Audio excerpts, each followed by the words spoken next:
ওই ধর্ষকের বাড়ি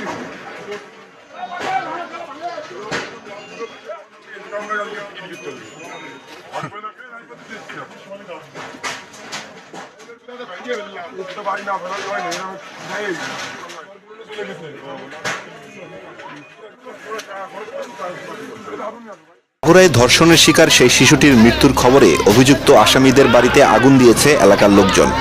আজ বৃহস্পতিবার সন্ধ্যা 7টার দিকে স্থানীয়রা প্রথমে পৌর এলাকায় ওই বাড়িটিতে ভাঙচুর চালায়, তারপর বাড়িতে আগুন দেয়। রাত 8:15টার সময় এই প্রতিবেদন তৈরির পর্যন্ত ওই বাড়িতে আগুন জ্বলছিল। কাউকে সেখানে আগুন নেভাতে দেখা যায়নি। স্থানীয়রা জানায়, জানাজার নামাজ শেষ হওয়ার পরপরই আসামিদের বাড়িতে ভাঙচুর ও আগুন দেয় লোকজন।